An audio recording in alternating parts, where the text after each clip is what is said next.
welcome to the Unofficial Controller Podcast, your weekly gaming podcast episode. No, we're not naming this one. I'm not naming this one. It's a solo show. Well, this week, George, joined by, I guess, no one. We're here all on my own. So I'm Shadow of the Erd Tree to my shadow behind the door when you're trying to sleep. I don't know. It can be both things. Anyway, here we are, past the Longhorn episode. I've been, for some reason, thrown in the broom cupboard. Just trying to sort out past the Longhorn's retro gaming stuff. And in here, I've just stumbled across... Hang on a minute. Good evening. R2-D2, it is you. It is you. Hello, Master. Why is OG How are you Tom? doing? I'm good. But why do I find you in El Paso, in past the Longhorns Cult Combine, where I have signed up? You are covered in cobwebs. You've been here weeks. What's going on?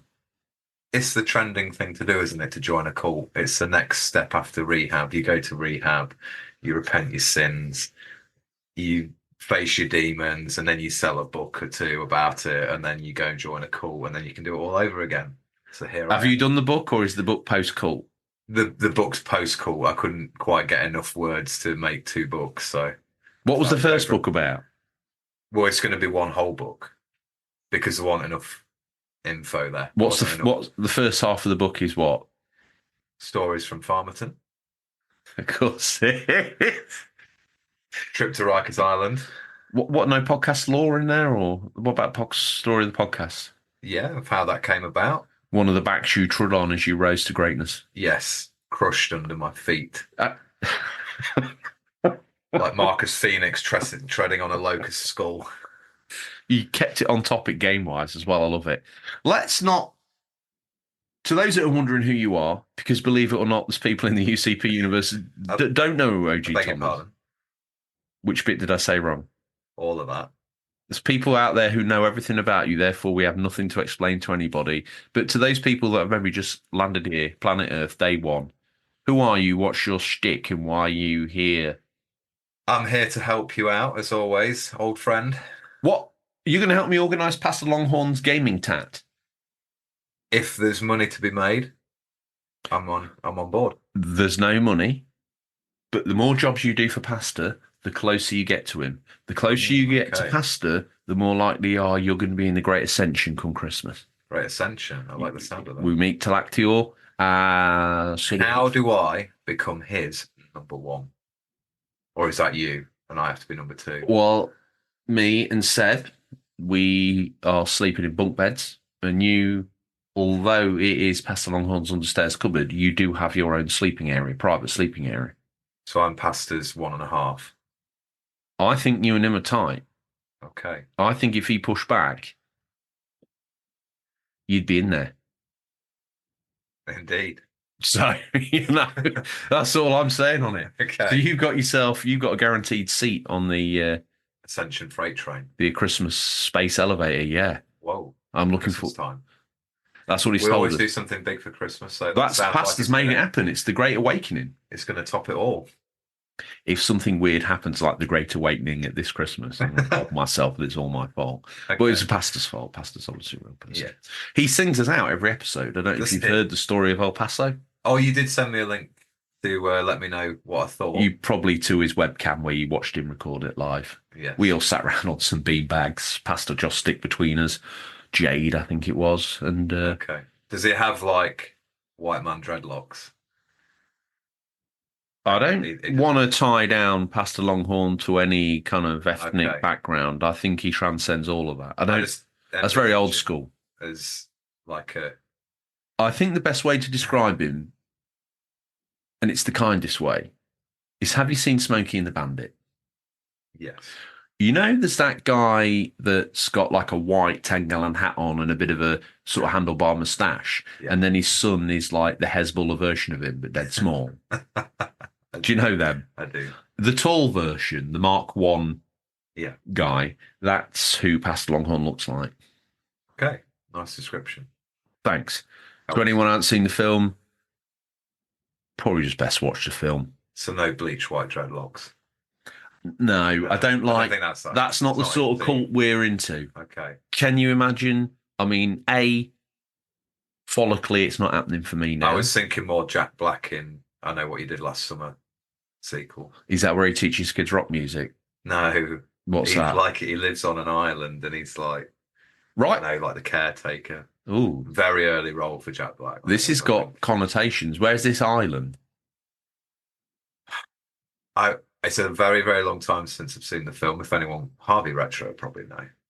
Harvey Retro wrote the script. I Still Know What You Did Last Summer. No, he wrote everybody's script. The words I'm saying Let us know, now. Harvey, if you're listening. I Still Know What You Did He Last wrote Summer. that as well. And he wrote my comeback to that. Okay. And this bit that I'm saying now. Because now he's speaking in the fourth person. Is he wanting to join the Great Ascension? He is the Great Ascension. Okay. Well, I don't know. Is he?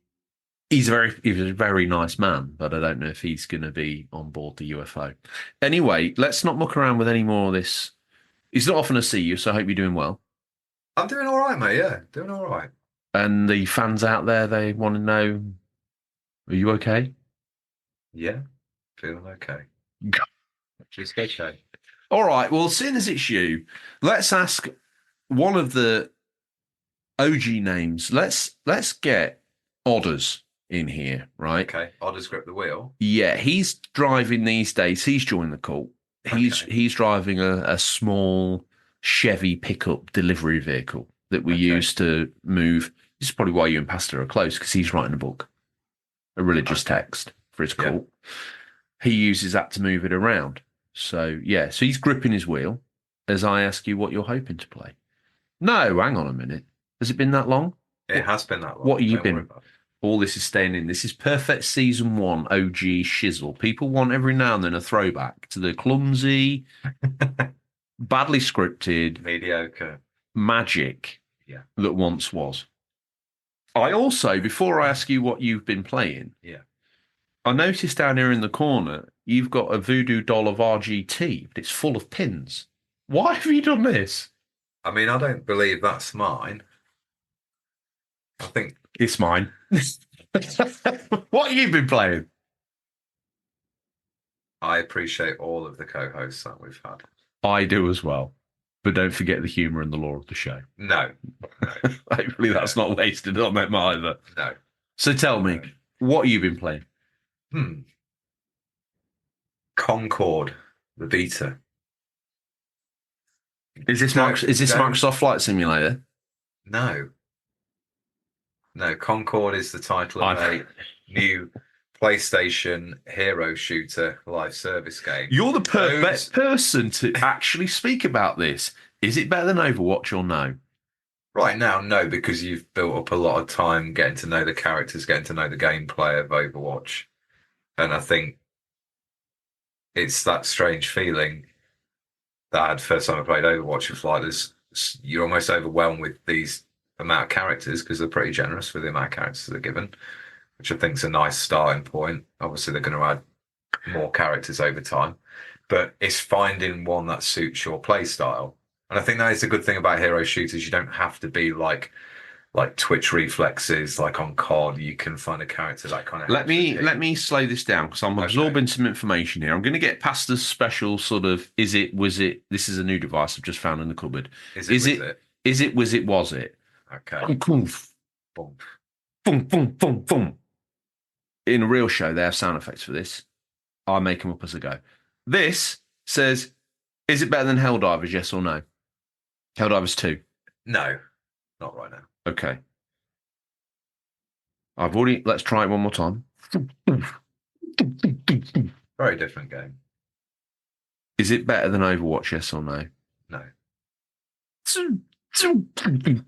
Is it better than Overwatch 2, yes or no?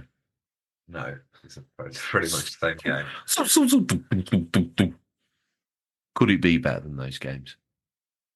In your eyes, could you see it kicking Overwatch? Because ultimately, when Concord launched, and I fell in love with the videos that we saw, and I liked the characterization of the characters. I thought that was cool. And if you want a hero shooter, I guess you've got to get people into the characters. You have, yeah. But after that, I went a little bit dead. if I'm honest. I lost interest fast. So, Due to the fact of it being live service and online shooter. yeah. Now, we know we've dipped my toe in the water. Yeah. Obviously, you challenged me to download the original Overwatch. I did. Yeah. And within about 3 seconds, I realised it was not for me. Yeah. Helldivers too, and enjoyed it. Yeah. But already, I've been on that in weeks now. To be honest, I'll agree and say the same as we're talking about what we've been playing, and I haven't picked up. I just tend to do an odd mission every like 1 or 2 a week, and it's scratches the itch of. It has got solid gameplay. It just feels good. The audio, as we've said before, everything about it is perfect. But sadly, I feel that we've seen all the tricks Little Doggy can do. Yeah, monkey dance. Monkey, he's backflipped twice. I'm like, wow. First time I saw it, thimbles, and he's performed his trick. And first time you see it, like, wow. Second, third, fourth, fifth time you've seen it, and that's online gaming for you. I'm done. I don't know how people keep doing it. I think the grind gets a lot of people. Like, you get into like getting the loot, getting the skins you want, and we'll probably discuss that a little bit more in the main feature about add-ons and DLC and skins and so forth. But to me, the gameplay loop is solid. It's good, but they need a third faction bringing in ASAP, and they need I think a big summer update for that game. Or I don't think right now, based on what I've experienced of Helldivers 1 and the gameplay of 2, I'm not entirely sure a new faction's going to bring back lapsed players. It's just going to give players something different to do. Lapsed players won't come back for that. Also, we've got the big competition coming in. I saw it the other day for pre-order in Smith's was Starship Troopers coming in September. Oh, no. Now, I think that'll be a bit more of a one-trick pony because they haven't got the different... Hang on, rewind. Yeah. Does Concord have what it takes to beat Overwatch in the end? Because let's just get back on topic with that. I actually thought it was quite an enjoyable multiplayer game. For a few games on a night with the boys, it's a bit of fun. It's a good game. It's just that's it. It's a little bit 7 out of 10. I mean, historically on the show, 7 out of 10 is. What did we give Days Gone 7 out of 10? You gave Days Gone 7 out of 10. I still would only give it 8 at a push after finishing it. I want to knock on the door of a 9 with that game, but I had a personal relationship with it. It kind of filled an itch. It scratched an itch for me at the time. It gripped me, yeah. It was compelling. I think going back to Concord, it has the potential to be a good, stable shooter within Sony's catalogue, but the biggest problem they have is they're charging £35 for it. Me and Seb talked about this. I don't know as £35 is that bad a price, but no, not a bad price. But when your rivals are free, Overwatch wasn't always free until they started making sort of weird LGBTQ mistakes, and then all of a sudden Overwatch 2 was out there and everything was free. I don't know if you remember that. Schmoz. And I predicted Overwatch 2 would crash and burn. It has, and I think changing it to 5v5 didn't help it. You heard it here first. Georgie made a prediction, and bizarrely it came true. Yeah. You've got the new Marvel's Hero Shooter game coming out, which looks okay. You've got Overwatch. What's any more? There's probably loads of hero shooters, but I don't play any others, so I don't 100% confirm. But there's other options out there that are all free to play, and it's going to struggle a little bit there. I read the PC numbers had struggled a bit, dropping at one point, I think, to about 2,500 players, which is pretty low if you consider that a weekend on a free beta to download. I think one of the things that hurt the PC. This is Concord. Concord version of Concord is they had to make a PlayStation account, which we know from Helldivers 2 that the PC fans are not a big lover of. So, but they made an account to download their game from Steam. They made an account to get their Xbox Live games. Don't get me wrong. There's nothing I hate more than loading up a free-to-play game. You sat there with your mates, chatting away, and you're like, oh, God. Can I just say, that's why they're not actually free-to-play. Because you've given them your details. Giving them your data. Sadly, this is the way of the world with stuff like that. But back to Concord, very nice gunplay, plays really nice. The characters are all very different. The abilities, nice, something very unusual. There's a large robot type tank character who has he's almost got like a big vacuum. What's his name? I couldn't tell you, mate. Oh, I thought you were going to be I haven't learned. Right now, I could name most of the Overwatch characters, but I couldn't name the Concord ones. I haven't spent enough time playing it. Do you think you will? This is the big test. Are you going to throw the 35 quid down? I think for the price, it's good quality. It's well made. I tell you what, for a beta, barely any glitching. Nothing. It ran very smooth. Really nice. Oh, it's a game. If it's going to make a game, it'd be the best game. It did have that, I'm not being funny. You could tell it's not free to play because it just had that little bit of an edge. To me, anyway. Someone else might disagree, but I think it was well made. Gunplay's nice, tight. Everything's good. Characters are good, but it's going to have some difficult competition. It's already got the internet fanboys on the rage train, hasn't it? Like calling out the character design as poor. It's like, seriously, like, as someone who enjoys experiencing video games and people's creativity and doing stuff like that myself, if I can, like, what right do they have to judge that's someone's creation? Why you got? We must remember that you did take a dump on it. The red bandana on Mortal Kombat Shaolin Monks. Yes, that's correct. Yes. So when we talk about knowing and understanding a game of high quality, you know what high quality looks like because you've been involved for the very worst. I know how low the bar is. So it's all good. No, I think it just, people just really want to hate on stuff sometimes, and you just let it go. So it's just a game. Okay, so we've popped that to bed. We know that you played a bit of Helldivers, but I'm not really interested. Yeah, but I'm not interested in an update from you about that. I don't want that. Okay. That's a little bit like, I don't know, that's like coming in here and mentioning Overwatch. It's banned. What? It's not. But I'll not talk about the obvious because we're going to go into that in the main feature. With your script, I'm very excited. Oh, no script? Yeah, of course. You told me the other day you're preparing some words. So, I mean, fans of the OG Series 1, they're going to know. All up here, mate. All up here. For the audio listeners, he's tapping nothing.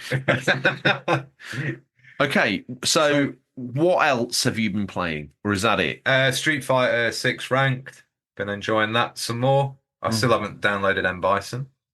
I think I'm going to get the Season 2 character pass, but why don't you get the DLC for him? Wash Bison. Wash Bison. Wash Bison. Oh, very good. Very good. Mediocre, as always. I'm a dad. I'm allowed to make those jokes. So are you. You didn't even find it funny. I don't know. If you're not my target audience. Who is?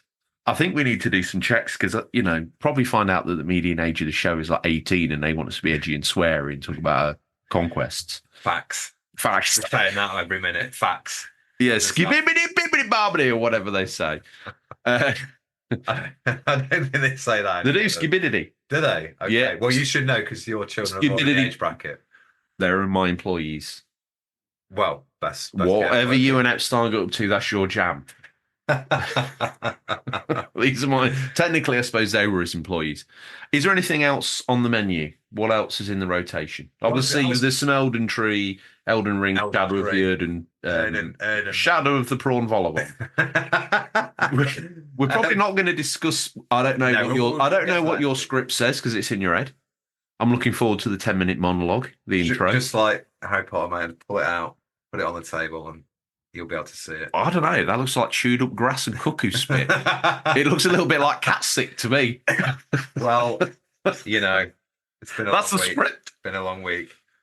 Sirian would be able to make something of that. He would. But you've wheeled me in and I... Yeah, I'll just do your best. I'll do my best. Okay. Is there any... used to working with the pros, but here we go.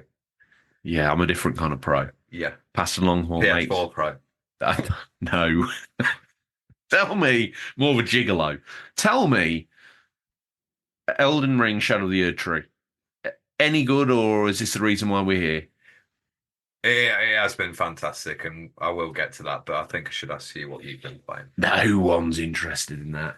Probably because it's so obscure, No, my tastes have calmed down. I've been um did some Warzone. What? Yeah, Warzone? yeah, regularly on the COD Warzone. No, you aren't. Been doing duos on Fortnite. And that's great duos. It's one of my favourite. Why are you shaking red at me? You don't know who I am anymore. You just poke my eye out. Who is this man?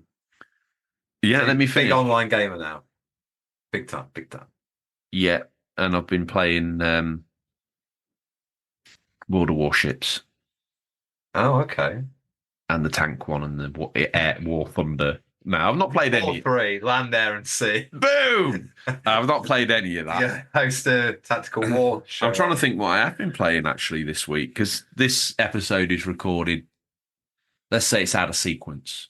It's the episode that Pastor Longhorn found under his desk in the back room. So it's going to come out. We don't know even what date it is today, do we? You don't know what day it is. I don't know what day it is. don't know. This is I've been in here this long. Pastor doesn't keep a calendar. I see he's had you on like that weird diet though. Yeah, How are you coping with it? it's strange. I feel full of energy until the evening, and then I have to sleep for 13 hours precisely. And then I'm allowed to wake. And then obviously the lower ascension group there, like they're the workers. They get up and bring you your. So that's when I get up and bring you your. What do you call? Right. Pasta brew. That's the brew. I tell you what, when you want to get some lore in for a new series, you reel in the absolute guru. We got Pasta Brew. Here he is. You don't have me here for my gaming knowledge, darling. You have me here for my lore creation. So you got the backstory of Pastor Longhorn. You're working on that. How's that coming on? It's going great, I think. Any kind of supplementary cult combine characters you want to wheel in? Anyone you're working on? Do you want to? When you say cult combine, I just have this vision of like a combine harvester. With a specific set of fans? Yeah. I mean, I'm sure the Axel Flow International Harvester has its kind of fans, but no, this is what the Americans would call like a. Seb used it quite rightly. I was like, yeah, Okay. it is a combine, isn't it, where a cult hangs out? I tell you what I've been playing this week is a it's not Wordle, it's called Strands. And it's got because it's American, that just made me think about it. Is There's a lot of American words in it which make it quite difficult. Surely they make it easier because they just kick letters out when it gets confusing with the spelling. No. I think there's words they use for certain things that we wouldn't use. So yeah. You don't It's wash your just hands quite with a difficult. faucet. You've been in America now for longer than you've been alive. Like, what's wrong True, with you? yeah. You don't drink out the tap. You drink out the faucet. El Paso. Is that where we are now? El Paso town. Yeah. What is Paso? It's a bit barren. We've already It established reminds that. We've me- already established that. So I'm just letting you know Okay. that there's no compromise. But to me, it reminds me very much of It's a desert. Red Dead 1. Very much. I like what Yeah. you're doing. So you got your lore pack. You're up to Yeah. speed. I am. And then you're going to add laminate of layers on top of that to deepen the lore, broaden it out. Turn El Paso Well, you know to who the got me American. up today, don't you? Who? Big Phil, the producer. He's here. Well, I didn't want to say, but he's here. Season 2's. He gave us a very unique style, didn't he? Because he put us through an 8-track. He was a bit corporate for my liking, but he's left all that behind now, and the pastor has had words with him. So what's he doing for pasta? Well, we don't really know. He's just kind of a BDM, business development manager. That's what he said it means anyway, but I think he's missing an S out of there. So yeah. He's a BDM, just to clarify, business development manager. So Phil, the producer from Series 2, the one that gave us that very unique sound, because he used the ex-Beatles 8-track recorder to record the you down and sort of compile it into one. That's why some of the quality in the early shows was lacking, because we were using thrown out 1960s technology. Which he told us he had bought from a very reliable source. Magic Probably... Mike, who's mates for Prison Mike. Just to regale you very quickly what I've been playing, just a continuation, really. I think, as I say, I'm a bit confused because in terms of timeline of when this comes out, I don't know what I've told you. But I think I've been enjoying some Dave the Diver. I know I put some more grind into Yakuza and got Ichiban up to level 50. I think I might have stopped there. Yakuza followed by which number? Technically 7. No. Oh, has it got a subtitle? It's Yakuza Like a Dragon because they ditched the Yakuza name. They moved back to the Japanese Like a Dragon. Stay with us. We'll be right back. Do you like video games, podcasts, and reminiscing? I'm actor, video game writer, and total sweetie pie Connor Savage McCabe, and on each episode of Call Me By Your Game, I sit down with a guest for an intimate look at a special game from their past. Did you and your dad beat Spyro the Dragon over the holidays? Or was Halo 4 the one thing that united your roommates during your senior year of college? Stories like these are what Call Me By Your Game is about. From video game content creator Janet Garcia to Hades voice actor Courtney Vinay's, I interview wonderful comedians and game industry friends about these memories. Check us out wherever you get your podcasts, and maybe someday you'll call me by your game.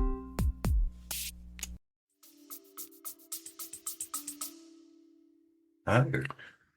So it only became Yakuza when they started selling it. When they tried to get kids in the 2000s like you, who had a PS2 who wanted... Who had played The Getaway and wanted... Kung Fu GTA, which Yakuza never was. Me and you talked about this week, didn't we? The Precinct. Now that looks... That made the news in the whenever episode that we were last live on. Yeah, because it's got delayed. Yes, it has. Team of only 10 people, 5 to 10 people made that game. Yeah, it looks impressive.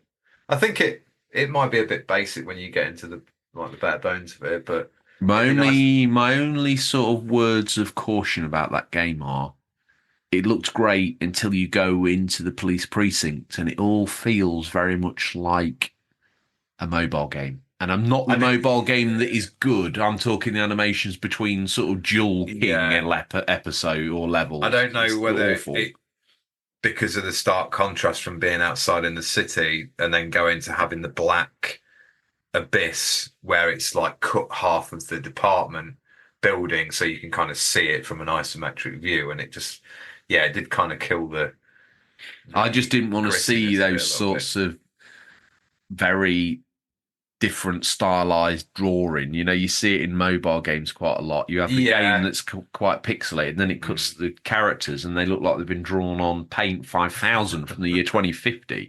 They're so shiny and completely separate art style from what you're used to. And when I saw we're sorry we're delaying it, but here's some more footage trail, that was the thing that made me like, oh. I've got to remember, it's only a small indie game, so to me, I'll support it. It's a small indie game, but with an unbelievably wide scope, which I think is why it's popped up on our radars. Yeah, and it did have a slot on one of one of the PS showcases? Oh, the big showcases. Yeah, it maybe did. Yeah, I didn't see it. I don't know if I saw it there or remembered it from there, or I think I stumbled across a trailer on YouTube and was like, "Oh, this is a bit of me." It'd be interesting if it takes probably not to the same extent and detail of Rockstar game. LA Noire. That's the one. Obviously different era, different setting, but with the idea of, like, I saw him where he's given a ticket to a car and he's got to choose which for whatever reason, and I just wonder how deep that's where it'll be good if the mechanics are actually deep and the reasons behind doing certain decisions have actually got consequences, or well, you don't want to be. I guess it's important that we're going to be able to. I just realised. Are you sorting past his equipment? No, I just realised that I've thrown Pastor Longhorn's phone in the bin, and we need Pastor's phone to record the next part of the show. We do, but Phil, the producer. Yeah, what does he have to say? He always has spares. Spare phones. Yeah. Good luck, Phil. SIM only. He's got a SIM only deal for me, has he? He does, yes. Okay. Well, let me start sorting this out, and you can do your, because we've got no news. because we're both trapped in an understairs cupboard, and Ray's dead. Ray's dead? That's big news. Yeah, but it's old news now. And to be fair, Ray's death, sadly, got kind of thrown into the gutter, really, because, yeah. R.I.P. Ray. Yeah, no one mourned And him. Wayne. No one even batted an eyelid. He was gone, if I'm honest. So Wow. we won't be in a rush to bring it back. The biggest lore character gone. The biggest star, the one that really gave us like our own. Barlow being struck by lightning and just brushed under the carpet. I think Ken Barlow once ate some salt and vinegar crisps and had a sort of allergic reaction. That was the big plot of the show, was it? Yeah. So this week, we've been asking you all to get in touch, which has been really nice to have some feedback and get your opinions, which we're really grateful of. But obviously, I'll hand over to you, George, to do the... What? Put words in your script? Well, So this is about DLC. yeah. I do believe you went online. You sent me a little bit of a ditty that you wanted on the post. Yeah, just to get... You rocked I up always as used to always. enjoy... Not writing a script? How dare you? How dare you? Yeah, I always used to enjoy reading people's comments and opinions on what they thought on topics that we Well, let posted up. me remind you what you said previous to your ayahuasca drink, ayahuasca water drink that you had with pasta before you had a little sup on pasta vasa. Yeah, before you had some pasta vasa. Before you told me to tell this to the community. You said, "You're an official controller podcast needs you. We really value our fans' opinions and views.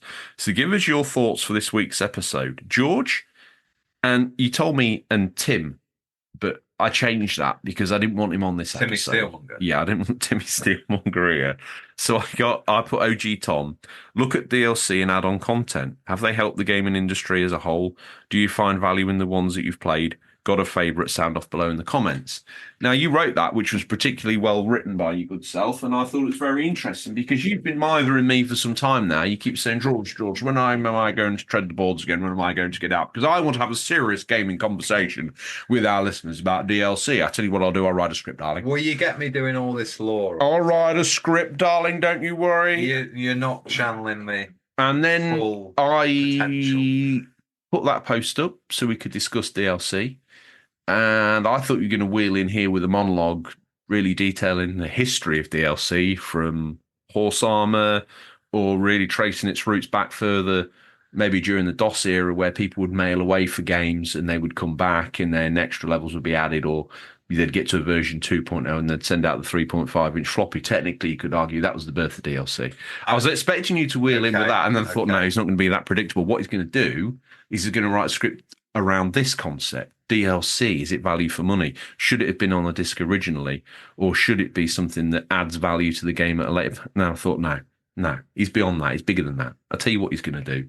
He's going to go backstage. He's going to get all the copies of Edge magazine out. He's going to look at the stats and figures, and he's come at me. He's going to compile a ratio thing. Cutting edge, white hot news show that we are.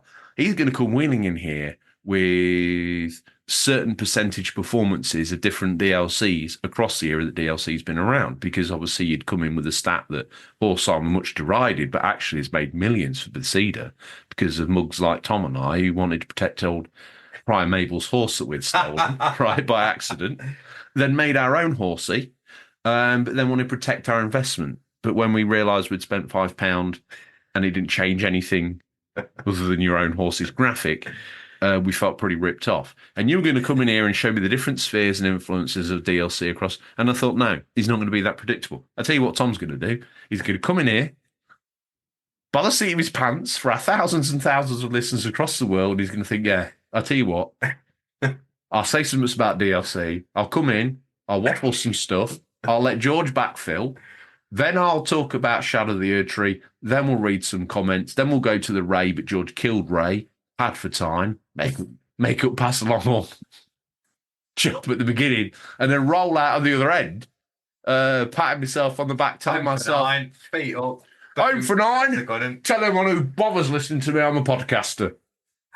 No. Low. So which of those scenarios are we going for? A amalgamation of all. This is the heavyweight tome we have been waiting for There it is. Since- Read it and weep. the history of Call of Duty. Captain Price shot someone. This is your best work. No, it just got me thinking, after playing some quite very good DLCs over the past probably 2 years. Oh, I I think- thought you were here on a paper motion from Software to tell people that Shadow of the Erdtree is the greatest DLC that anyone could buy. Critically rated, it is the Ching, best. ching, you just got paid. I got you paid. You did, yeah. Crooked man. Miyazaki-san is checks in the post. Yeah. So obviously, I think we are getting that better quality DLC now. We still get a lot of tap, definitely. And should we have it in the first What place? would you say, just so the more casual gamer or someone new to this hobby, what would you class, other than the aforementioned Shadow of the Erdtree, an example of high quality DLC? And what would you say is something that you've experienced recently which is like awful? So, DLC to me, Or do you want me to ask you a different question? no, it's fine. Okay. I've got this. Okay. DLC is content added later game, Downloadable. downloadable, of course. But it does come in many forms. Mm. Sometimes under the guise of the game isn't even out yet, and here's what DLC's coming. That to me is the low of that is the bottom of the barrel. Right. You know the ones. Assassin's Creed as well. Okay, right. I didn't know what you were talking about, but now you've told me I know what you're Yeah, talking you know the one about. where Look, we're not it's that like, tight with Ubisoft where you here's a can't- launch trailer for the game. It's coming out in 2 months, but oh, by the way, there's going to be 2 DLC packs. Well, hang on a minute. Let me play the base game. I might not like it. Not Who, sure me? at all. I don't know. You can do what you like. Am I Ubisoft in this conversation? No, I'm just talking Oh, hypothetically round me. around you. At you, Around but not at you. Yes. Okay. It's a small cupboard. And then we do have your Witcher 3, Blood and Wine, your Cyberpunk. Cyberpunk, your God of War Valhalla DLC, one of the best free ones I've ever played by a long way. Great quality. Roguelite's not for everyone, I know, but for me, it was a great way of telling a slightly separate story, but that link to the main game. Right. But Shadow of the Erdtree seems to have pushed the boundary again a bit more of what we expect. Let's reframe that. Shadow of the Erdtree, I'm not here to argue against in any way. Yes. But Shadow of the Erdtree, wind it back a little bit. You don't know about any of this. Are you telling me that I'm going to tell baby OG Tom, Yeah. sat there in his pull-ups, playing Oblivion, playing the Shivering Isles expansion or something similar? Yeah. But Do you think, put your mind back to that time, Shivering Isles DLC with the beautiful butterfly transitions and all that good stuff that want in the main game? Just imagine that for a moment. yeah. Cut your Emperor's New Clothes from software bias completely out for now. Okay. Oh, yes. I'll have you for that. Cut that out. Cut that out immediately. Throw that in the bin. Boom. Yeah. Is it better than DLC from that era? Is it better? If you were running them in the realms of time, Hmm. the quality, I would still say yes. But It's- I'm just trying to get, because I've But heard value lots of for- good if you- things if you- about if you it. go value for money, improvement on original base game design, graphical fidelity, animations, intertwining it into the main game, but in a way that is smooth and makes sense, I would say it's better. Hmm. I think they've got better. I think developers seem to have got better at adding it in So and not being as cumbersome. taking all this to one side, we've surmised all this down. Because sorry, you have to explain to like video game fans.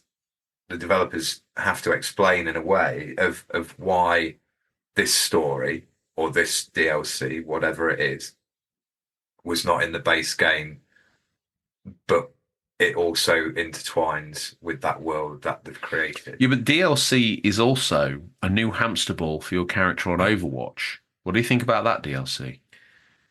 Yeah, see, this is where the line again is what are you willing to pay to have the enjoyment from the video game you already own? A good example, going to Overwatch 2, they recently had a Transformers skin thing. Everyone has. £16 for one skin.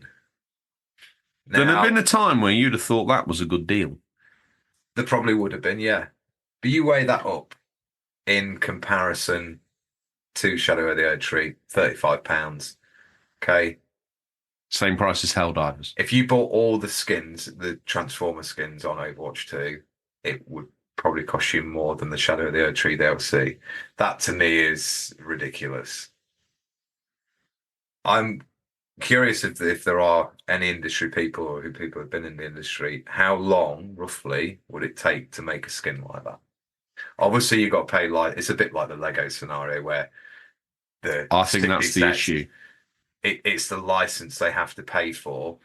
That's already decided the very lowest you could ever charge for that DLC. I think Fortnite can do it cheaper because I would say companies approach them. And also, if you spread it that thin across, it's like taking a little slab of butter and you can only make it go so far. Now, you can either make your sandwich taste a bit buttery or it can taste of nothing. And that's how far that gets spread. Agreed. But yeah, for me, Shadow of the Erdtree really pushed DLC and it got me thinking about it and how... Let me ask you a question. Yeah. Do you think now, historically, based on the shows that we've done together and the trenches that we fought in, now would be a good time to inject a listener opinion? Because it might shape and morph where we're going. Absolutely. Who we got first, mate? The Gaming Gram. He's got in touch. He says, depending on what type of DLC it is, really, I've never had a problem with the expansion packs during the Sims 1 and 2 eras. I was buying every single one that came out as I found every one of them good value for money and really opened up what you could do in those games. They started getting silly with Sims 3 and are completely over the top in the Sims 4, though. I tend to buy the expansions for the Civ games too, as just like the Sims, they open up a game a lot more. I've never had much to complain about with the DLC for the WWE games either, as getting those extra wrestlers that missed the original cut-off point is nice. Although when it comes to Legends, it gets a bit more complicated, he says. I guess it all depends on what type of DLC it is, as there's so many different types now. There's expansion stuff and game packs, level mission packs, cosmetic items, additional items, car packs for Gran Turismo, Forza, weapon and map packs in FPS, fighter and wrestler packs in fighting and wrestling games. There's probably a lot more, but that's just off the top of my head. I know people say, well, this stuff should already be in the game, but at the end of the day, these are businesses we're talking about, and they're always going to try and get as much of your money as they possibly can. It's not just the gaming industry that breaks things up and sells them to you in pieces either. So many other industries do this as well. So regardless of whether it's right or wrong, it's the world we live in. As long as it's value for money, that's really going to add a fair bit to the game, then I really don't mind. But charging ridiculous amounts for cosmetics or level packs that add about an hour's worth of gameplay to a game that just doesn't come across as value for money to me. Some great points there, Gaming Some Gram. solid points. One that I think I want to labour on for our next talking point is the value for money. You've mentioned that you paid £35 for Shadow of the Erdtree. Yeah. Now, we know that you can buy A and AA games either digitally or in physical form for that price point. Helldivers yeah. and Concord also launched at that sweet spot of sub $40, but somewhere in the region of between $30 and $40, pounds, euros, call it what you like. Is there a sweet spot for you? Again, it depends. Talk to me about no-brainer, because Horse Armor was $5.99. Yeah. Is that a no-brainer price? If we allow for... I think it had that initial buzz of like, it was some of the first kind of like, oh, now we've got downloadable content, we can do stuff like this. And we're like, wow, like that. That's so cool. Yeah, because I'll tell you one thing. thing. Anyway, we have scoffed, and the internet scoffs at Horse Armor. But let me take us back in a time machine. People weren't scoffing at Horse Armor. They were desperately trying to work out how to buy Microsoft points so they could get it themselves. Exactly. I think one of my biggest gripes, if you're talking about while you're on the subject of points and things like that. So when I have bought DLC characters for Street Fighter 6, admittedly I should have bought like the pass where you get all four characters. It's better value for money. But I'm okay missing a few characters and focusing on the ones I wanted. But it always makes you round up, and Helldivers does this as well. It always makes you round up to that bit more. And I think that's got to stop. I read something about it's actually got a proper term for what it's called. When they do that, it's like a business model. That'd have been good for the script. Yes, it would. Anyway. This is what they came here for. This is why they reunited us for one more go at WrestleMania. They wanted to see it. They wanted to smell it. I needed more time. You wheel me out. When was the last time you were on? I haven't even been home. I've not even been home past it. Got me working all day. Other than the 13 hours of sleep. Right. If you don't have a choice in that, that's your diet. Well, yeah, exactly. That's what I tell him. Well, that's what you've just told everybody. Exactly. You ought to write this law down. I like what Game and Graham said about other industries do it as well. I think that's a good point. Look at Lord of the Rings, and then you go to The Hobbit. That could have easily been 1 or 2 films. Let's break it into 3. Well, look, as Hollywood gets to the end of a franchise, it gets a bit desperate, and all of a sudden, one film becomes 6. You know what I was thinking the other day, like with Star Wars. We've had Force Awakens part 1, 2, and 3. Get ready for the proper second film. Yeah.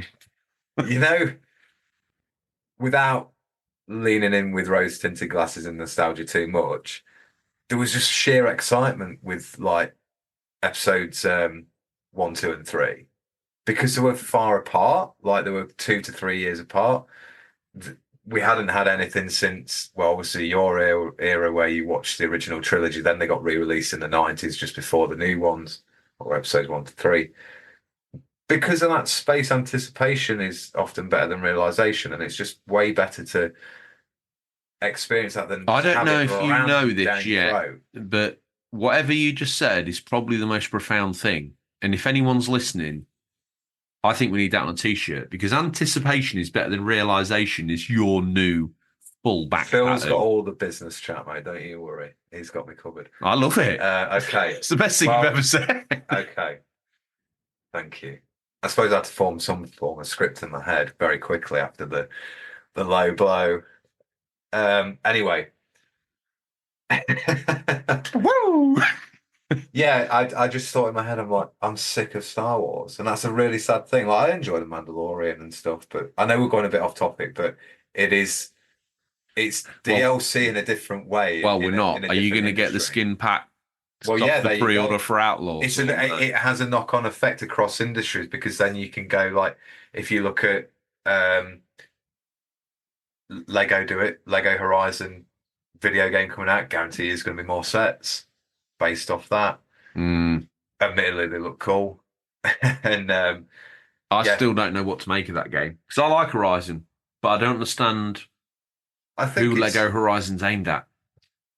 I think it could be in the realms of like that kind of, that Christmas platformer multiplayer. You get like, I don't know, Sackboy, Astro Bot, Mario, all those fun things that everybody can kind of get to grips with. But why the hell did they decide to make a Lego game about Horizon? It is a strange choice. It probably just I don't know, maybe someone came up with it, approached Lego or Sony or the way round, whichever. And I think it looks quite nice. It looks nice. It looks fun. I think it's just a Christmas friendly, family friendly game. I think It's a stocking filler. Yeah, I hope they're not going to be charging. It's on Switch. Yeah, that's quite interesting. So yeah, you know the market they're aiming at with that. But do you think that's going to be a full price game?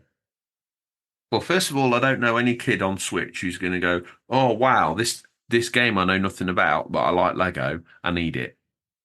Yeah. When it's on the shelf next to Lego superheroes, Lego Batman, Lego Hobbit, Yeah, Lego Indiana Jones, Lego Jurassic Park, Lego Horizon, what's this? It's a lesser known IP, but in terms of the larger world that Lego plays in, it's small. It does Sony a favour in the fact that it gets that. But I'm an 8-year-old kid.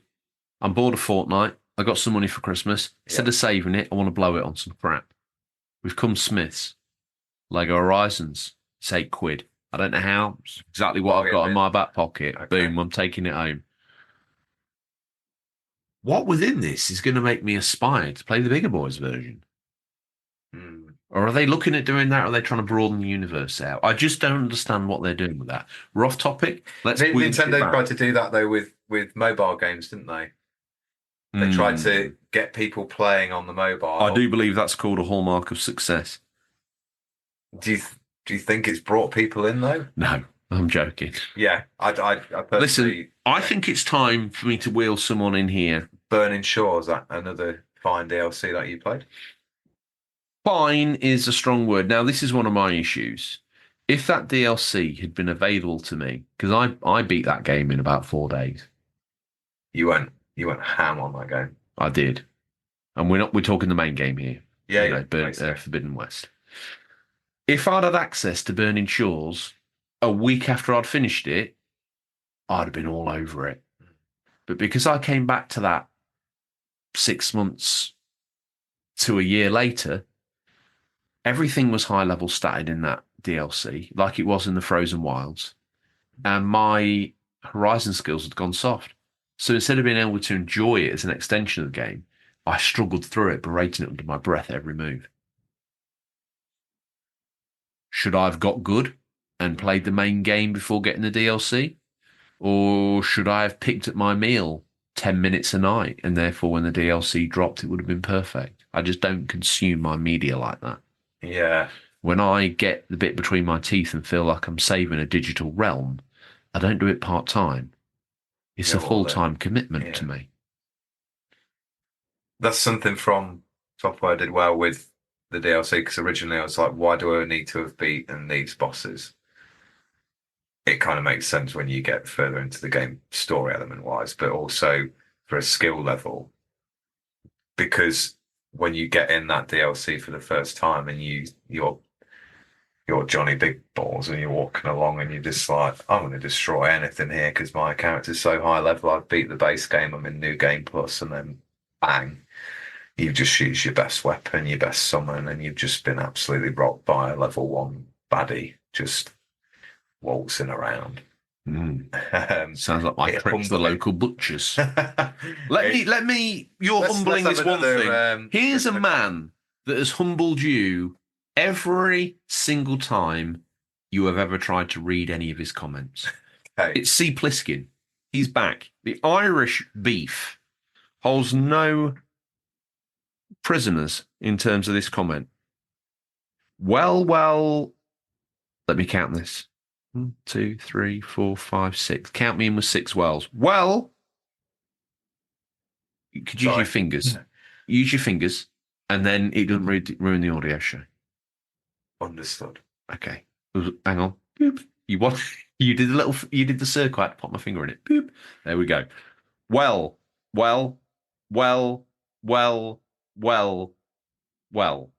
That's not me counting how flooded my neighbours. Oh, look out. He did Season 1 George is back. He did a joke. Oh, okay. Me counting in the wells ruined it. And we owe C. Pliskin more than this. Well. That's not me counting how flooded my neighbourhood has gotten. That's the sound of me, the Irish beef, He introduces himself with his own catchphrase. Unbelievable. DJ Basket Case, which is his. I'd never called him that. Have you called him that? I have not. No. Where did he get this from anyway? Anyway, we'll call it his street name. DJBC. DCBJ, your glorious award writer and penner of essays, slowly killing George and Tom's voice. In all honesty, I'm glad you're all bringing this section back, even for a little bit, because as soon to be graduating college student later this year, due to receive my degree around the start of autumn, I have enough research skills when I say this. See, Pliskin. Absolute rogue. DLC is good if it's not treated as mandatory work. The entire concept of DLC is great in theory because it's essentially a way for developers to continue or add on to games they wouldn't have time for in the initial launch, and it means that fans of those particular games are rewarded for their investment with new content and stories possible. Games like Mass Effect 3 and the Citadel add-on, which I played 2 years ago, feels like one of the best celebrations for a game that was despised on release thanks to the sharp dialogue and internal jabs at the series' history. Then something like Octodad Dadliest Catch gave away 2 free levels that were short but added to the world, characters, and the series' quirky humour. That is also something you also don't have to pay if you were content enough with the base game. The downside, however, he says, with DLC is that with certain games nowadays, be it FPS or a rocket-propelled grenade, there's almost an expectation that a game must have post-launch content or some kind of roadmap, lest it appear inferior. E.g., literally every free-to-play. That's a different concept. This is free-to-play. Title needing to justify a battle pass, and how sick to death I am of seeing them in general now.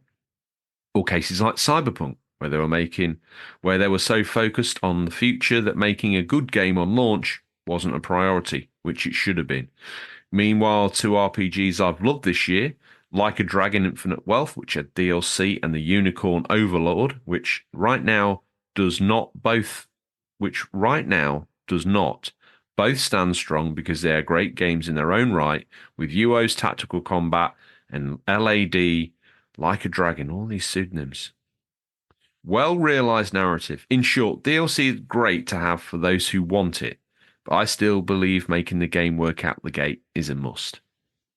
Absolutely. There's always a lot to digest from C++. There's some really good points there. So if I may, let me focus you in on a couple of sound bites I want to get your opinion on. Okay, go for it. What do you think about his DJ name? DJ Basket Case? Yeah, or as I called him... Is that a Green Day thing? I don't know, but I want to call him DCBJ. I think that's got more leg. DCBJ. Yeah. Okay. Take the letters, mix them up a little bit, gives them, I think, what could be called a manly testosterone-fueled edge, which I think the Irish radio scene is missing. He needs to let us know what his degree is going to be in as well. Is it in DLC research? Because if it is, he claims he's well poised to be able to tell us about DLC. More so than I. Yeah, but the script you wrote in your head was way better than the one he actually put down on paper. Okay. But you can't prove it. Well, no, it can never be proved. We're the living evidence that C. Pliskin's better than we are. Exactly. Okay. No one can reach us here on the ranch anyway. Well, that's why we've come here. Like you say, fresh out of rehab, what are you going to do? You're a struggling podcast celebrity trying to make it to the next level. You want to be Z-list. Yeah. Level 1. Level 1. You've been through the tutorial. I want to touch on what he said there about Battle Pass. And that's the bit you want to focus on. Okay, so do you want me to refresh that? Are you happy with his point about that? It is just getting to a point now where you're like, especially your online games, and I do play those a fair amount, and I look and I'm like, I just ignore it all. Are you referring to here what he calls that? Let me find the word in here. What he calls that, he's frustrated with seeing the industry obsessed with detailing roadmaps. Oh, yeah, that as well. It's just like, I just almost let it be a surprise as well. Because it's just that if the base game is good enough, like he's saying, if you not shadow drop the game, but shadow drop a trailer, even if it's like a year away, people are still going to go crazy for it. You don't need to put this roadmap. It's so business-like. We're the fans, we're the consumers. We don't need to see it. That's what you show in a board meeting, not to the fans. Can I just pass you the script? This is our roadmap, the show's roadmap. Okay. But that's what we were discussing the other day over message. We're like, we should have a bit of a roadmap of what the show's going to do. Am I burning this? But we don't need... No, because we don't need people who listen to know any of that. And this is the point I'm making with roadmaps and stuff with video games. Stingray's dead. Yeah. Hold up. They know that. They know that. They know Stingray's dead. I know that now. How do you feel about that? Devastated, but we move on. We move on, don't we? The show's bigger than everyone. Me. Yeah. Bigger than you. Tombstone, throat chop, 1, 2, 3, he's gone. Jesus, Ray's dead. Yeah. RGT's victim now. He's crawled out under the wire. Bobby's gone. There's no one left but... Dropping like flies. There's no one left but us chickens. Okay. Well, you're captain of the helm, so steer the ship to new waters. Punch it, Chewie. You got it. Right. DLC. Pliskin. Yes. DLC. Season pass. Agree. Get rid of them, but they're not going to. While you've got your teeth in and I've got mine in, let's just... Because obviously we went old school this week and we went not only on the show's Discord for comments. Please let us know if you want us to have more of that. Because we're really grateful when people comment and share opinions. So you want the mean the comment episodes? Do you want the comment episodes back? Yeah. Because I hate to tell you this, a poll was conducted genuinely about Return to Listener Stingray. How do you think that went? Now, I didn't promote this. The fans spoke. Listener Stingray is basically looking what everyone's bought. Gaming tap-wise. Yeah. I think it was a strong element of the show, but... You hated it. Be honest. I think the way we did it could have been improved. I think there should have been... The reintroduction... There should have been a roadmap and a battle pass to what tiers you could achieve. I think the element of the enjoyment was from really us... hammering people's setups in the background. I think we should have gone a bit more old school children's TV Saturday morning of like, these are the winners this week. You get it read out. This gives a bit more prestige to it. I know, but you know, because we were really when Tony Hart went to the gallery. I know you're too young. Contractually, I'm not to tell you you're too young. The camera would pan along, and all of it. It didn't stop at Sophie from Bognor Regis and be like, "Oh, actually, no, she didn't do that good." So, boom, here's the one we think is a winner. Well, Tony Hart's we past her picture anyway. She didn't need to win, and some of those drawings are awful. Do you know what we're allowed once for an episode? They were shit. Okay. And some of these listeners Stingrays. Well, I'm the boss, okay? Some of them are shit. That's two. Okay. Welcome to El Paso. And do you know what from the hip? Do you know what Pastor Longhorn's famous quote is? The first day we recorded on the Combine, he poked his head round the corner and he went, "And you boys call this a gaming news show?" That's all he said. Okay. But it decimated me. Well, he's a cruel man, but an intelligent one. The way you reframed yourself on that chair and then sat down, positioned yourself in such a manly way and went, "But an intelligent one." Maybe, I don't know why. I just believed everything you're saying. Bill. Is it what I would call... I would call this... I don't know. I feel more comfortable now being like this. Okay, so for the audio listeners, you've just done a Sharon Stone, basically. Or what I would call inappropriate PE teacher. So he squats down in a huddle to tell you what sort of move you're going to do. And basically his testy pops out the side of his shorts. Yeah. You're wearing what I would call sex pest PE shorts. Hang on a minute. What's that? Boxers. Oh, no. I thought they had like a lycra inner skin on. No, I've got a pair like that. They're your actual underskidders. Yeah. We did click record, didn't we? Yes. I think this might actually end up being possibly the one where we go Back viral. on topic. It's okay. Throat chop. 1, 2, 3. Buried. Who have you just done that to? To the show.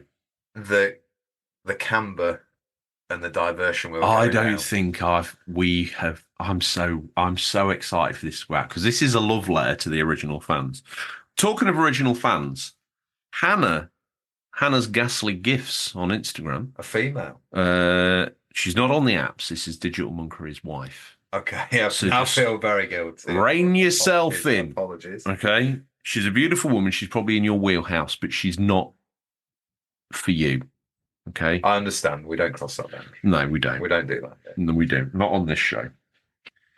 Hannah's got in touch anyway, so now we're all clear. Thank you, Hannah. She's not on your menu. So now normally you hear a female voice. The immediate question is, are they on the apps? And I thought I'd better get in there first. Okay. Kill that stone dead. Kill that stone dead. Yeah. Okay. To make it clear. She says, I personally, very personal topic for her. She says she views DLC as content that should really be in the game originally. Yes. I think that was the way in the past, but I think it thankfully has moved past that. She wants to add a laminate layer to this. Okay. She says, especially if it is an ending to the story or a vital plot point to extend your character's story. Yeah, absolutely. That's agreed. It can often be an expensive way to get these answers, and DLC is something that I rarely want to pay full price for, she says. Yeah. So often games are released with planned DLC. And she says she hates it. Again, yeah, going back to C. Pliskin's comment of just having it already. She has another question for you. Yeah. If that is planned, then why not put it in the actual game? Well, yeah. The development cycle could quite easily suffer a delay of 6 months and just say, right, well. She's got a closing statement for you. Okay. It's always just seems to me as a way game developers make extra bucks from the players for something that would be there originally. Thing is, and thank you for getting in contact, Hannah. You made some good points there that my esteemed co-host seems in agreement with, as am I. But there's the cut of the rub, isn't it? Now, 60-hour base game, you're very happy. You're fat, dumb and happy in the corner. You're rolling around. You want a full belly digital lie down. You've had enough. You couldn't imagine taking another bite from this meal. And you're very happy with the way it ended. You put it on a shelf, start playing a new game. Mm-hmm. Then you hear a whisper, DLC, for that game that you liked. Yeah. Your ears prick up. You're like, oh. Are you angry that it wasn't there? Are you happy that they maybe had something that wasn't working originally? They went, hang on a minute, let's take this out. While it's removed from the game, they are able to craft the game perfectly, still 60 hours of content plus. Yep. And then they kind of perfect this little, what I would call surgically removed wart, but then they turn it into something magical and serve it back up to you for £35. Is that disrespecting you, or is that? No, I think that's smart in business and in creative. So you've spent £90 on their game. But if they're Elden bundled, Ring was $49.99 when it came out. These are what I would call loose numbers. Work with me here. Okay, yeah, that's fine. I don't really care what Shadow of the Erd Tree or Elden Ring. Yeah. This is that money spent, little nibble.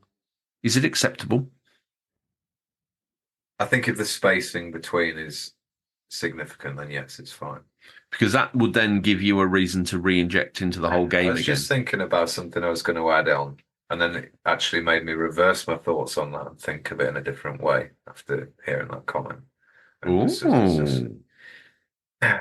Your opinion has changed. Imagine buying, you've not played Elden Ring, you buy that edition, the Shadow of the Erd Tree edition, you're looking at probably 130 hours worth of content if you're an average player, right? Now, admittedly, imagine doing all the base game or a big chunk of it, doing the 2 bosses you've got to do. Then you go touch this hand in a cocoon and it transports you to another realm, which is probably a third of the main game map, which is massive. It would blow your mind. But what made me reverse my thought was, without the gap in between that we've had as players, would that be just overwhelming?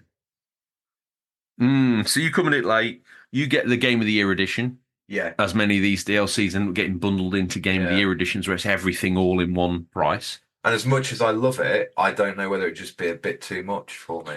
Are you suggesting that you would feel overwhelmed by a Game of the Year that's why Elden Ring game? Yeah, because I'll be a bit of an honest man here and say I bought Cyberpunk again for the PS5 edition with the DLC.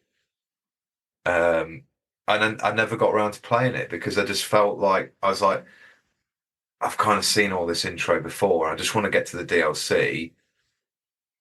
But then it just felt too big. And I was like, I think having that break is in between, even if it's 6 months to a year is best.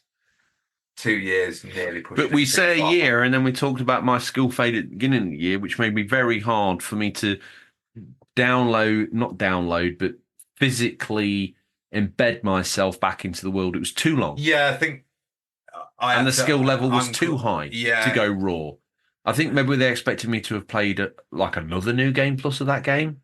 Yeah, that's really? why I went into New Game Plus and did those bosses because it just brushed up my skills back and got the muscle memory back to be good enough to play the DLC. So yeah, it does have its pluses and negatives. We've got one more comment. Last comment? On no, it's not the last, because when you ask for comments now, they came thick. The UCP is so big that you need a whole postal room to process these comments. Okay. The Dale Mills got in touch. Diamond Dale Mills. The Diamond Dale Mills. You know him by stage name? I do. We only know him as the Dale Mills. He said, it's a very quick one here, and I've already wasted one of the swears, so I'm going to have to rephrase his last word.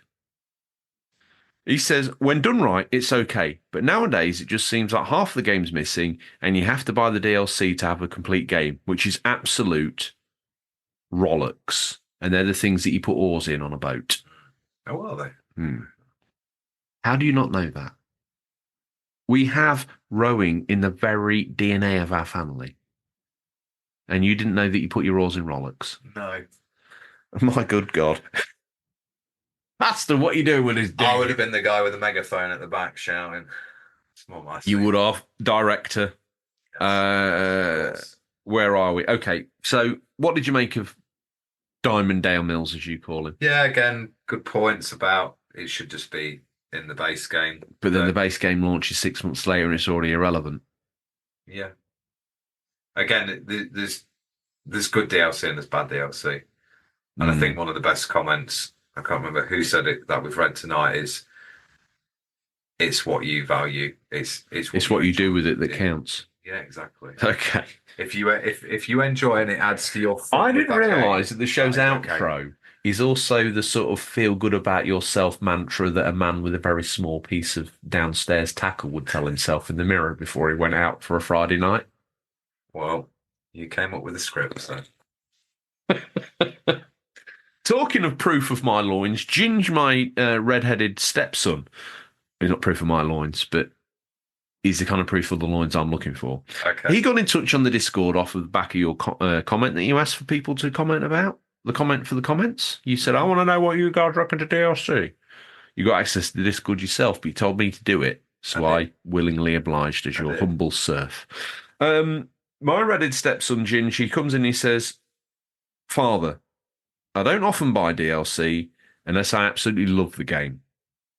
I think the last DLC I played was Cuphead, which was brilliant and well worth the money.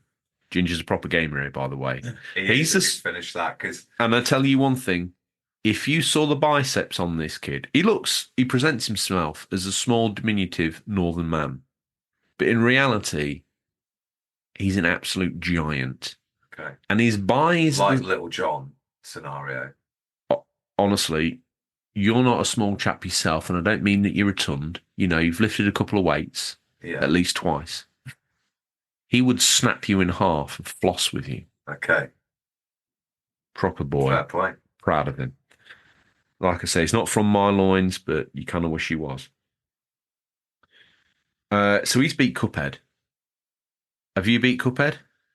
I'll be honest, it is one of the only games in modern gaming I've not finished. I couldn't do it. I did give up. I'm going to rock your world. I feel like I'm going to give rock it your another world go. today. Ginger's progeny, so bear this in mind, similar age to your own, platinumed What? Crash 1 today. Effort. How's that make you feel? Inadequate. Mediocre. So anyway, I finished Sekiro. I'll just get that in there. on easy. Uneasy. There is The Emperor's New Clothes. Cuphead Here was it a is. whole new level. Cuphead. Well, he beat Cuphead and he got the DLC, and he thought it was worth the money. I don't think there's any issue if the DLC expands on the base game and improves it. Mm. Has he got a point? Yes. Solid. I think there's things that can be refined. Definitely. Red-headed man. He got the plan. Yeah. There's definitely a problem when it comes to loot boxes and certain items which are either locked behind a paywall or a 7-year grind to unlock. Yeah. Amen to that. Yeah. The grind is. Do you think there should be more transparency there? Because obviously the grind thing is, they often present you a choice, don't they? Yeah. Grind, enjoy the game, play, have fun, Yeah. enjoy what you got, or pay $1.99 and unlock it now. I mean, we're human beings, and especially the younger generation is used to consuming so much media so fast. They're not going to grind. Are they? Let me Stop tell you buying this. it. Let me tell you this. Imagine if a family member, friend, whatever, had bought a game. Okay. Okay, a sports game, kind of like yearly franchise sports game. Well, I'll tell you what, as an example, we'll use a wrestling game. Okay. Okay. Yeah. Now, those wrestling games normally lock, because the wrestling games, they want you to go through and enjoy their modes. They want you to go through career. They want you to win a couple of titles. They want you to enjoy it, see the Titantron come down, create a character, just generally fiddle about with the game. And they're probably going to unlock wrestlers within that as you play through as a reward for your journey through the game. Yeah. Exactly, the reward for how you want it to be.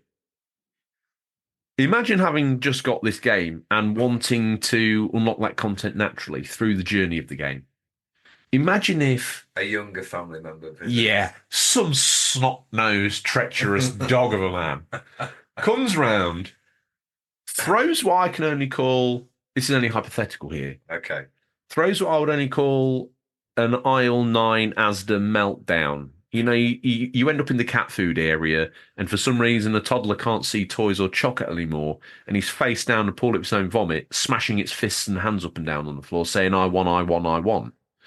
Now, said family member came in and he said, I want to play a wrestling game multiplayer. Okay, said elder person. No problems. Why don't we pick these? I want to be XYZ character or nothing. Well, I'd have to pay $1.99 to unlock all that. But then, then I don't know why I'd want to play through the game. Said younger family member continues kicking floor until older family member inputs card details. What do you think All about hypothetical, of course. very hypothetical, Yeah, asking for a friend? Yeah. But how would you feel if, put all that to one side, that hypothetical scenario, it's presented to you, you buy the game, $69.99, as we've seen in the comment, right? And it's led us to this sort of hypothetical thought scenario. And you can unlock the content completely free gratis through working through the game. No stress, a little bit like Spider-Man's suits. You can just get them as a byproduct of walking around the city, enjoying the game that they presented to you. Or for $1.99, you can unlock the whole bells and whistles. It's a bit like that Shadow of the Erdtree comment you made earlier. Are you overwhelmed, or are you just like, wow, there's so much here for me to enjoy? Yeah. Which is that sort of, using that wrestling analogy, do you think you would, if you'd paid the 199 early doors to have that sort of multiplayer fun with your family member, how do you think you would then, and this isn't me being critical of you, by the way, I'm just using it's a good example. No, it's a good because I know analogy. that when you left and we'd had great fun playing that game, I went back to the one-player game and went, I'm not interested now. Yeah, it kills that kind of buzz and the need to. You asked me like what you don't always understand why people keep playing online games. Well, a lot of that is the reward, the reward of unlocking this, Of that grind, of the grind. And yeah, like you said with the grind, sometimes it's like, yeah, it'll take you 7 years to get the equivalent of 199 spent. You may as well just spend the money, and it's hidden behind the company promoting it as you can earn all the rewards in the game just by playing the game. No time specified, but it's all there. Question: what's the most valuable thing on planet Earth now? Is it money, or is it time? Time, always. So time's more valuable than money. Exactly. So yet you weren't so keen to give 199, yeah, but would commit hundreds and hundreds of hours agreed. To the download of that game. Good way of looking at it. Actually, it's not worth your time to do all that. You might as well pay the 199. It does open up the opportunities to people who no longer have as much time as they were. Now, this is a point our very handsome co-host Bobby raised to me. Now, I don't know if this was on air or one of our rambly phone calls from back in the day, but he raised the point. I ain't got time for that. If a mate of mine, a grown man who earns real money, decides he wants to pay $6.99 for that yellow bandana, yeah, who cares? It's his money. Yeah, I had a similar thing with you, didn't I? When I think I was talking to you about when I was playing the Erd Tree DLC at the time, and you're like, well, yeah, but you're using YouTube to help you. And when I looked at how complex it was to get to this area of the map, I was like, I don't genuinely think it would have taken me months and months to actually figure it out just to get to this area. That's a whole different conversation that I want you back on for, because that is one of the most obnoxious, get good, learn about games, do whatever. Okay, no access to internet at all, nothing, no guide, no nothing, zero. Play that game. Well, I don't know how to get past the first boss. No, get good. Yeah. Well, can't I just quit? No. You're a proper seasoned gamer. Get it done. Let's take this for an example. When Elden Ring came out, before it was in the hands of the general public, even before, well, okay, we'll say the general public, because those YouTube videos exist and someone has made them, have they had access to a guide? Have they had access to the game for months and months and months? Because the speed at which they get, like that area I was trying to get to on the Erd Tree map. I think it's a full-time job, and you don't realise quite how hard they're working behind the scenes. You're probably right. It'd be really interesting to know if there's anybody listening out there who has been involved in that kind of like testing, review. Friend of the show, Colin Moriarty, used to write guides. And that was a whole... Man, that's insane. It's a bit dead now. Like that whole sort of ASCII writing thing, it's a bit dead. But guides are still getting pushed out by the big people. And by YouTubers, mainly. Yeah, and that's what I mean. Like, does that initial, like, find of... Because obviously the developers, do they put, like, hints out into the preview and the reviewer community and say, oh, if you just go here, it'll just give you a little bit. I think that when From Software obviously said to the people, are you going to make a guide on this? Yes, okay. Well, bear in mind there's this and this. Oh, I didn't know about that. Or have you tried poking around in that area? Wink, wink. Wink, wink. I think there's probably a lot like that. Yeah. Do you want another comment? How many more have we got? Couple. And a return to the show for a man you know as Finster Gamer, but now quite operates under the pseudonym of Mickey Finnegan. Okay. An old school name, one of the OG crew, one of the... Finster Gamer. Finster Gamer. OG. The OG of all OGs. He's back. He's more handsome than ever. And obviously he's rocking a black and white photo that makes him look very sexy, if I'm honest with you. Let's see him.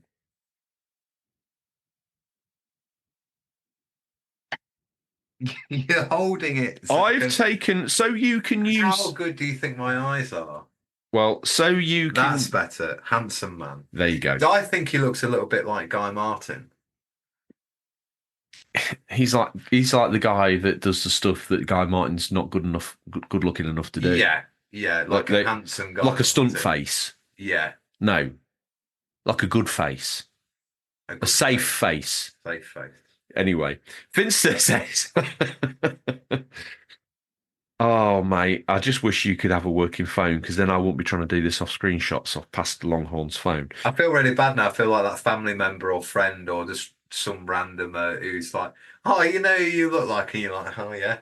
And then they just say someone and you're like, oh, what? Like, ego is just absolutely crushed. Do you know I've had on more than one occasion now? Who? Grown adults come up to me and say, I don't know if you know this, but you look dead like Gary Barlow. I was like, wow. That's good. That's good. I had Ben Stiller one week, and I was like, Ben Stiller? Cheers. Adam Sandler's discarded orange peel. Right. We forget. This, I tell you what, if you were an OG fan of the show, if you bought into the whole season 1 shtick, you're in heaven right now. Yeah. Because although we mock the fact that you didn't do a script for this, that was all the script for this. And this has all been, hopefully we delivered it well. We did, yeah. We're delivering it The well. notes and bullet points have helped. Vince the Gamer, big fan of the OG show. He says, I'm not a big fan of this modern update DLC, where they just add a load of content that becomes the new version of the game. Think Destiny. He says, making everything previously in the game redundant. I do, however, love and miss the kind of DLC that adds a whole new take on the original game with a new setting or theme. The best example of this is Vince the Gamer. I tell you what he does. He makes a point and he backs it up with a fact. That's how bigger boys do podcasts. The best example of this being Undead Nightmare DLC for Red Dead 1. Nice choice. What do you think about his whole making the game beyond what it originally was? Destiny as an example, maybe even Overwatch for you. Yeah. And then his second example says he misses that old school DLC. Now, I think what he's referring to is, as I mentioned earlier, the Shivering Isles expansion. Yeah. The Red Dead Undead Nightmares.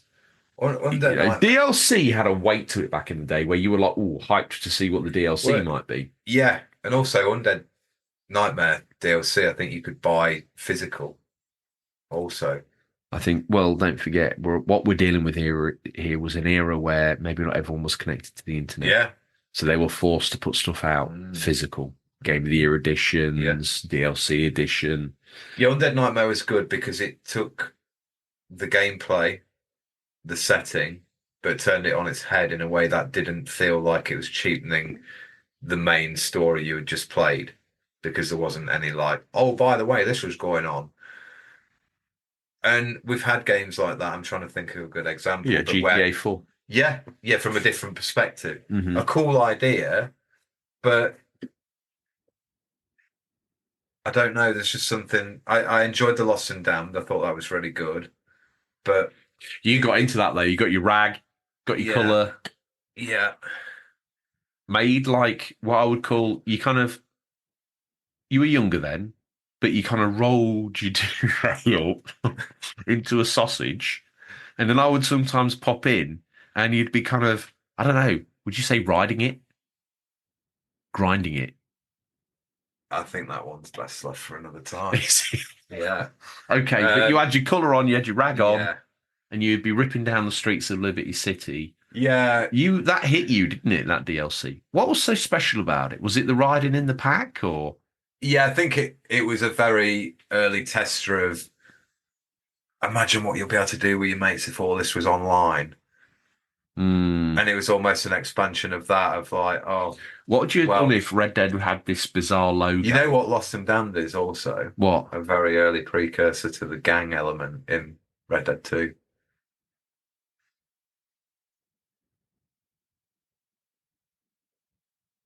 It's the precursor. Isn't San Andreas the precursor?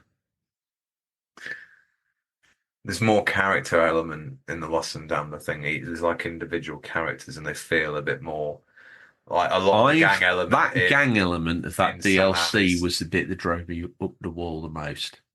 Okay. And although initially in San Andreas I liked the idea of fighting on the nightly streets for the different hoods for the grocery, I was like, yeah, this feels good. When you actually get quite far in that hood-winning gameplay mechanic, there is no other game. Yeah. Because when one of those, and I don't know if you've played it recently, either on original hardware or the remastered version, steering that stickman around San Andreas, quickly navigating the town to get to the flashing red box to defend it, it's possibly one of the hardest things I've ever done in games. Mm-hmm. Especially if you get to some of the other islands in the game and it's like, Grove Street's under attack. Oh my God, what am I going to do here? I mean, at that point in time, most people have given It up. was mind blowing at the time, like playing it the first time, like, oh my God, this is like a whole other game within a game. And just. Which would. We're off topic here, but I want to scoot it back on topic. If San Andreas had launched a year later with this little disc that you could buy, and it was called Grove Street Gang Wars, and it basically unlocked that mini game. And that's a really, really good example. And it was $20. So that was never in the original game. You bought for one square, your street, that was it. You moved on, you never thought about it again. Then a year later, 6 months to a year later, you get a disc for your PS2. It's included in the Xbox original version because it's the bigger boys game. It's the definitive edition. But for the PS2 paupers, they have to get this extra disc. Okay. How do you think that would have gone down? Really well. We'd have loved it, wouldn't we? We'd have been right all over that. So, is that all the comments read out? There's one more. Okay. And I just before we have that, what I would call outro from. If we was old school, we would go, new listener, Carlos. He's also a new subscriber. Wow. Mm-hmm. He's gone in at the big boy tier as well. No messing about. Please, if you're listening for the first time or you're not a subscriber or feel like joining the Discord, please do so or get in touch with us and we can point you in the right directions. So, question. Here's Carlos. Now, inspired by Mickey Finster, because initially he said, I don't think I know anything about DLC. But then he came back with this. So thank you for getting in touch, Carlos. He said, oh yeah, I did play that zombie DLC for Red Dead. But after playing the original story for so long, I almost instantly turned off the DLC. I don't like it when they want to charge extra stuff for more characters or costumes. This used to be unlockable on the disc, not paid extra content. So we've got another man winding it back. He says, oh, that's annoying to me. I think there's a two-way street to march down there. There's obviously I'm not getting what I wanted on the disc. Therefore, I feel like I've been ripped off with this 60-hour mega different ending story game that he gave me. Because now you're going to charge me $15.99 for another 20 hours worth of content. Yeah. I feel robbed. You do the maths. If you do the math, it's a damn good deal. Yeah. But to use his closing comment to phrase this whole thing, we came in here a little bit bullish. We'd rediscovered each other, not only physically past the Longhorns cupboard, but then we also rediscovered our emotional love for each other here in past the Longhorns cupboard.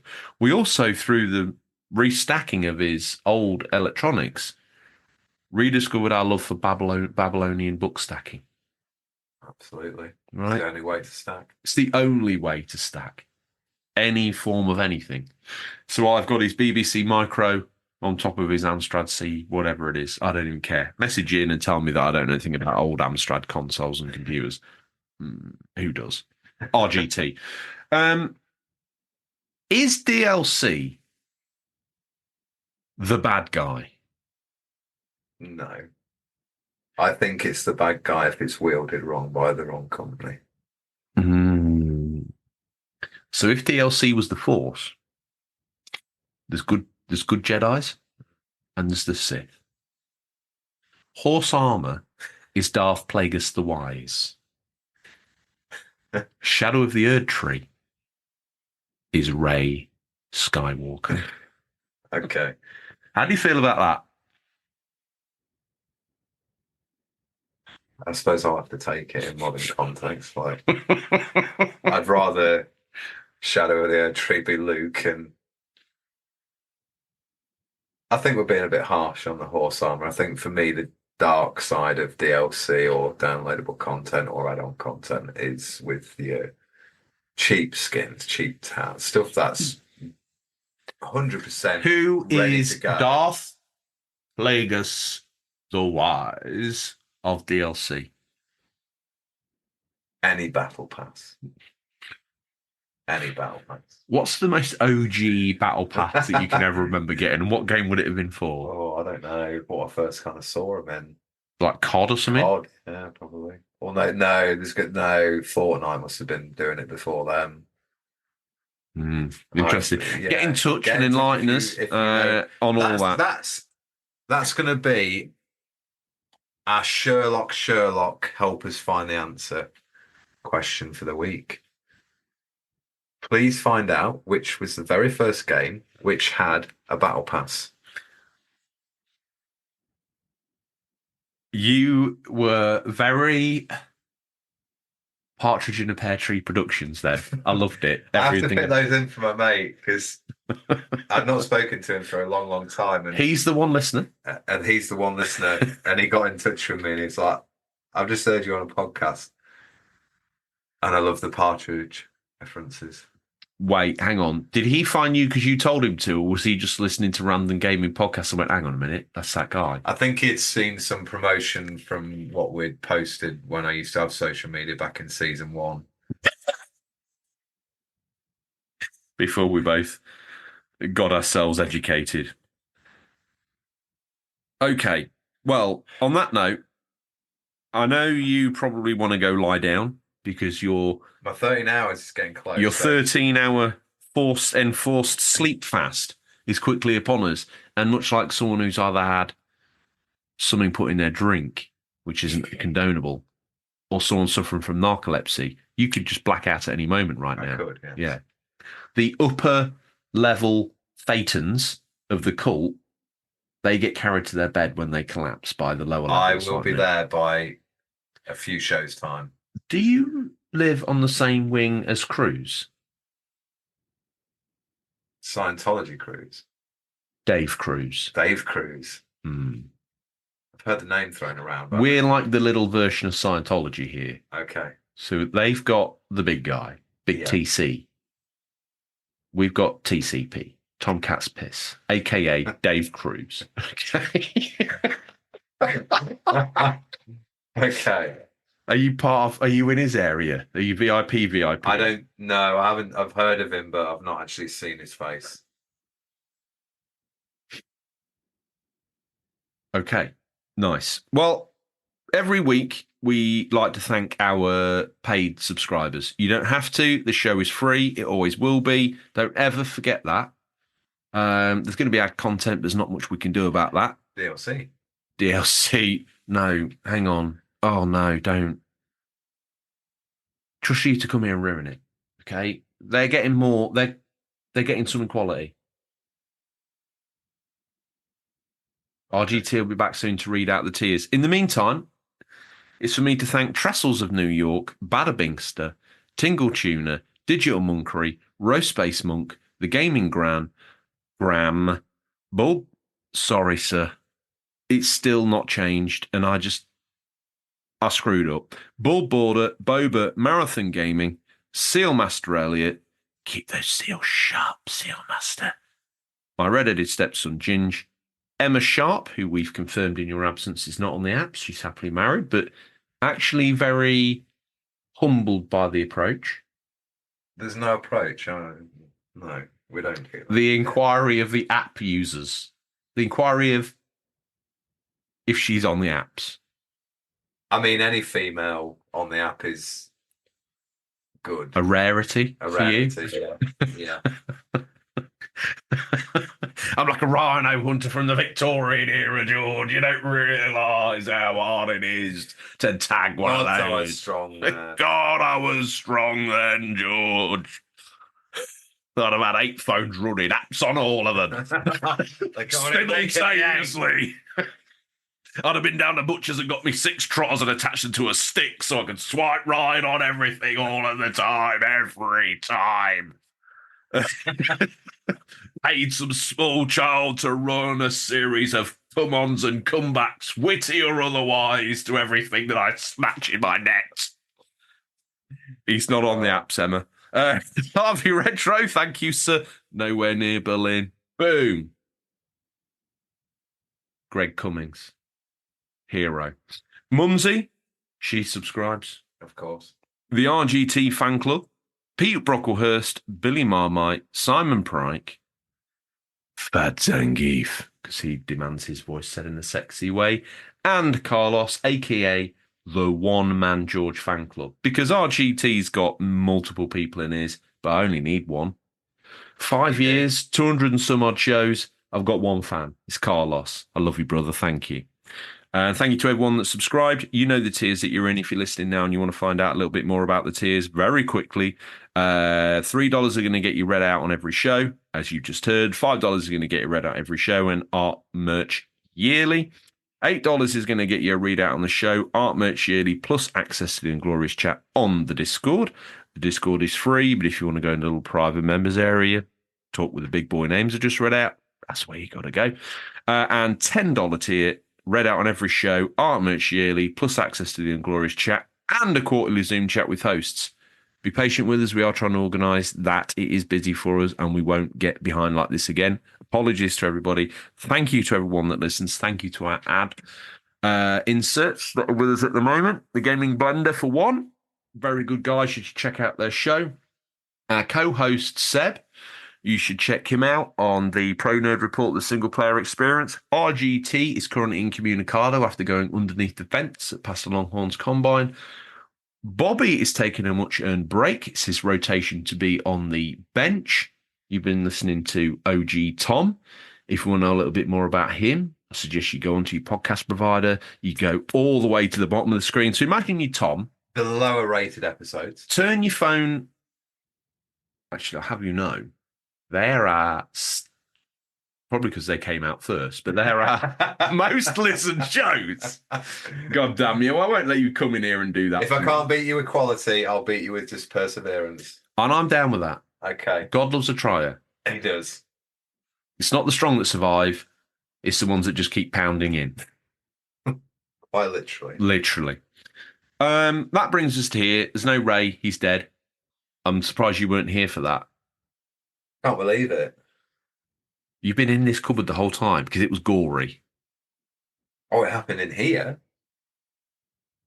Well, this is your private... I know to anyone else, to me included, this feels like an upstairs cupboard in Pastor Longhorn's back area of his house, of his combine. But in the main auditorium where we're going to go through to in a minute and sit down on the throws and the mats as Pastor Longhorn plays us out like he does every week now. So we've got no outro. But it was in there. And he showed me, he said, come and have a look what you think of your hero now. And I looked in the bag, and I said this last time, I looked in and I saw like just a ball of energy and light. But within that, almost like a kaleidoscope, I saw a million faces.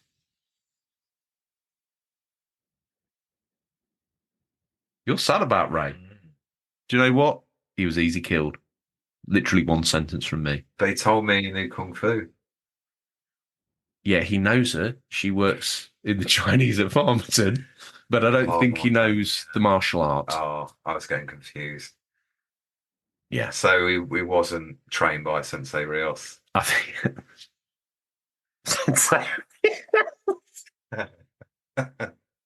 One of the, if not the first, OG cartoon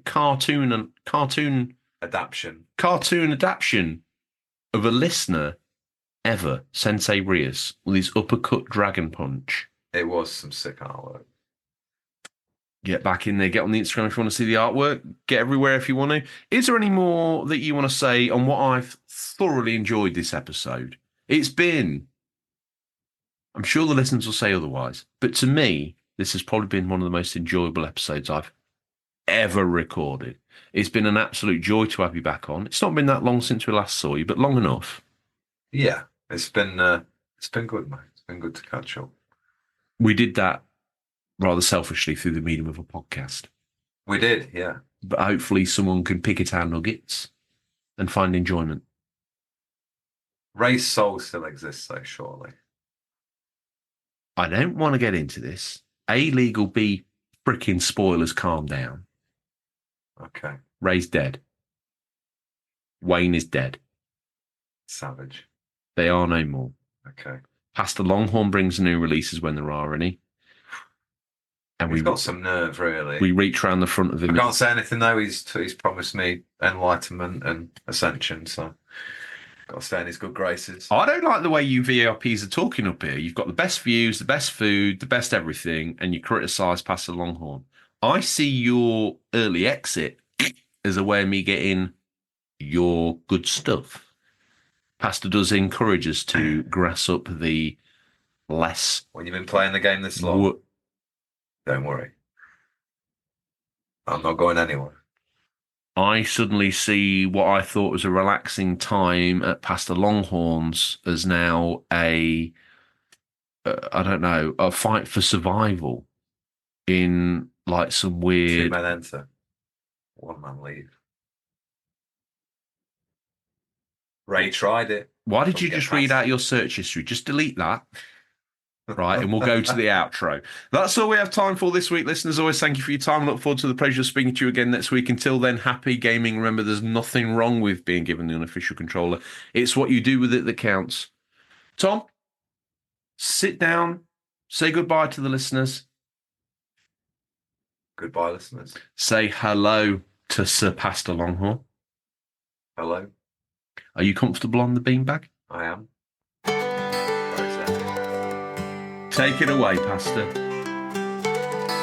George and Seb rolling down the road, RGT riding shotgun a heavy load, Pastor Longhorn waiting to unfold. In El Paso, Texas, tales been told. One arm big, a sight to see. Pastor, preach, set you free. George and Seb, they bend the knee. RGT nodding yes in glee. Join the cult in El Paso town, where Pastor Longhorn's got his crown. One arm high, the other down, we're the wildest show around. Sunday's hot, the desert air. George and Seb both feel the glare. Longhorn's words hang everywhere. Salvation found without a care. Sunday's hot, the desert air. George and Seb both feel the glare. Longhorn's words hang everywhere. Salvation found without a care. RGT plays a sacred tune underneath the El Paso moon. Longhorn grins from afternoon to the night, they'll see it soon. Join the